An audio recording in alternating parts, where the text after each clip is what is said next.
नाम जप का चमत्कारिक अनुभव।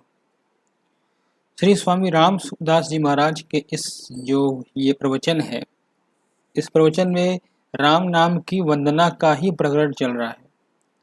इसमें राम नाम की महिमा का वर्णन भी आया है। इसकी महिमा सुनने से राम नाम में रुचि हो सकती है, पर इसका महात्म्य तो राम नाम जपने से ही मिलता है। नाम महिमा कहने और सुनने से उसमें रुचि होती है और नाम जप करने से अनुभव होता है। इसीलिए बड़ी उपयोगी बात है। इसकी वास्तविकता का जपने से ही समझ में आएगी, पूरा पता उसे ही लगेगा। जैसे भूखे आदमी को भोजन की बात बताई जाए तो उसकी रुचि विशेष हो जाती है, पर बिना भूख के भोजन में उतना रस नहीं आता। जोर से भूख लगती है तब पता लगता है कि भोजन कितना बढ़िया है। वह रुचता है, जचता भी है और पच भी जाता है। उस भोजन का रस बनता है, उससे शक्ति आती है।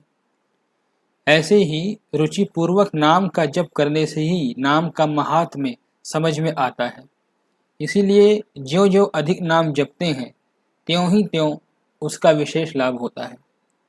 जैसे धन कमाने वालों के पास धन ज़्यादा बढ़ जाता है तो उनके धन का लोभ भी बढ़ता जाता है, परंतु अंत में वह पतन करता है, क्योंकि धन नाशवान वस्तु है। मानो साधारण आदमी के धन का अभाव थोड़ा होता है, धनी आदमी के अभाव ज़्यादा होता है। साधारण आदमी के सैकड़ों का, धनी हजारों का, अधिक धनी के लाखों का और उससे भी बड़े धनी के करोड़ों का घाटा होता है। वैसे ही भजन करने वालों की भी भजन की ज़रूरत होती है।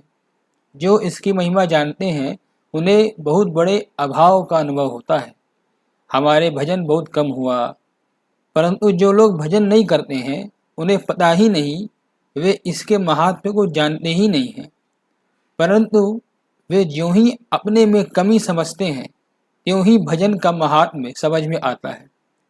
ऐसे ही महात्म्य को समझने वालों के लिए लिखा है कि नाम के उच्चारण मात्र से कल्याण हो जाएगा।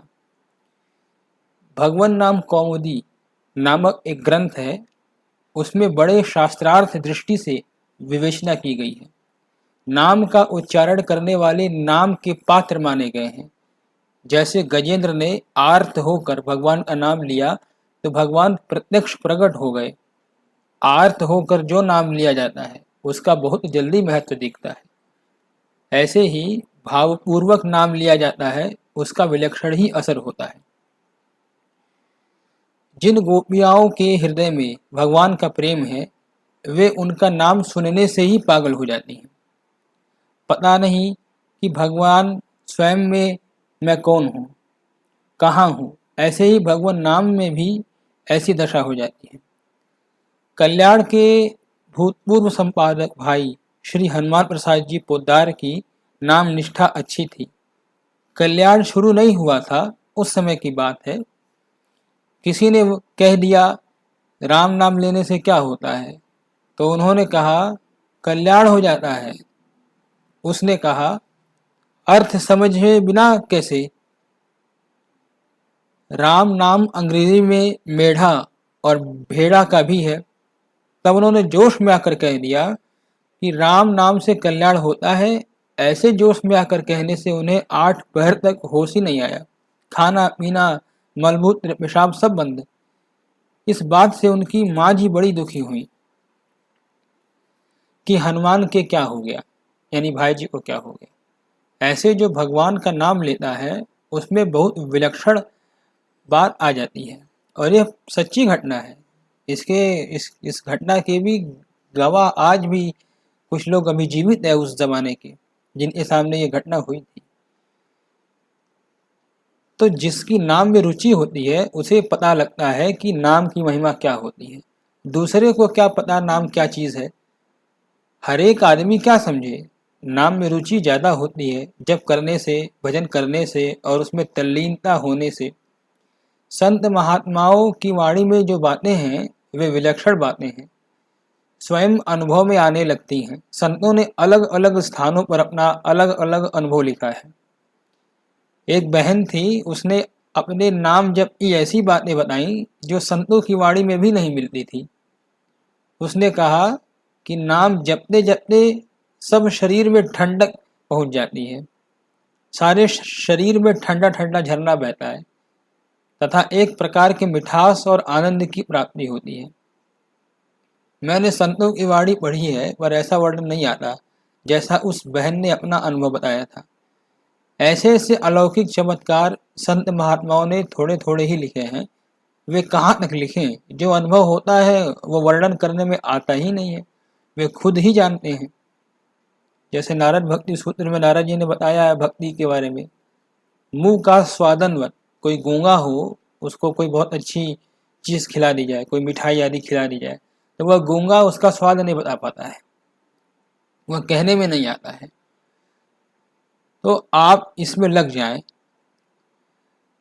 यहाँ पर स्वामी जी भाइयों बहनों से सबसे प्रार्थना कर रहे हैं कि आप नाम जप में लग जाएं, आप निहाल हो जाएंगे और दुनिया निहाल हो जाएगी, सब पर असर पड़ेगा और आपका तो क्या कहे जीवन ही बदल जाएगा। भगवान नाम की अपार महिमा है। पहले राम नाम के अवयवों का वर्णन हुआ, फिर महामंत्र का वर्णन हुआ, अब 2 अक्षरों का वर्णन होता है। र और म ये 2 अक्षर हैं। जो भगवान के प्यारे भक्त हैं वे साली, बढ़िया चावल की खेती, साली मतलब वो साली वाली साली नहीं, साली, ला पहला सा पर आ की मात्रा है, फिर ल पर छोटी ई की मात्रा है। साली यानी बढ़िया चावल की खेती है और वर्षा ऋतु श्री रघुनाथ जी महाराज की भक्ति है। समझ रहे हैं बात आप लोग? वर्षा ऋतु में ही वर्षा खूब हुआ करती है। चावलों की खेती बाजरा आदि अनाजों की खेती से भिन्न होती है। राजस्थान में खेत में यदि पानी पड़ा रहे तो घास सूख जाए, पर चावल के खेत में हरदम पानी भरा ही रहता है, जिससे खेतों में मछलियां पैदा हो जाती हैं।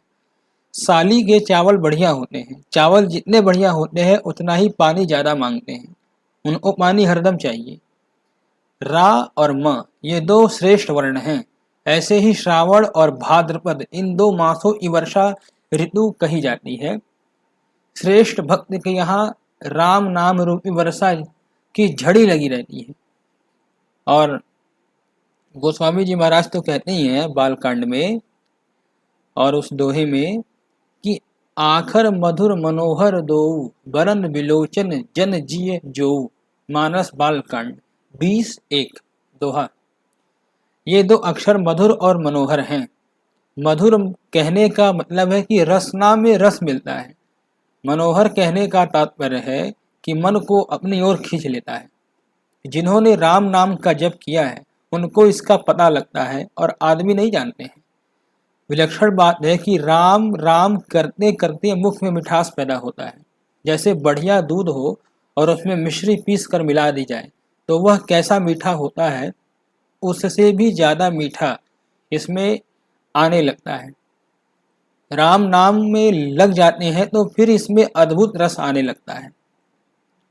राम नाम में रा और म इन 2 अक्षरों का महत्व पहले बता दिया गया। तो ऐसे ये दोनों अक्षर मधुर और मनोहर हैं। वरन बिलोचन जन जिय जो, ये दोनों अक्षर वर्णमाला की 2 आंखें हैं। शरीर में 2 आंखें सबसे श्रेष्ठ मानी गई हैं। आंख के बिना जैसे आदमी अंधा होता है, ऐसे राम नाम के बिना वर्णमाला भी अंधी ही होती है। नाम जपते हुए बहुत विलक्षण अनुभव होने लगता है। 6 कमलों में एक नाभि कमल है, उसकी पंखुड़ियों में भगवान के नाम हैं, वे भी दिखने लग जाते हैं। आंखों से जैसे सब बाहरी ज्ञान होता है, ऐसे नाम जप से बड़े बड़े शास्त्रों का ज्ञान हो जाता है। लेकिन इसका अर्थ ये मत समझ लीजिएगा कि हम शास्त्रों को पढ़े ही ना। भाई हम साधारण मनुष्य हैं और जन साधारण में हैं। अवतारी पुरुषों की तो बात अलग रही। हमें पहले शास्त्रों को पढ़ना पड़ेगा, नाम जप भी करना पड़ेगा, इसी को तो साधना कहते हैं। कोई कक्षा 1 से सीधे 10 में थोड़ी चला जाता है। वैसे ही हमें तो क्रमशः बढ़ना पड़ेगा।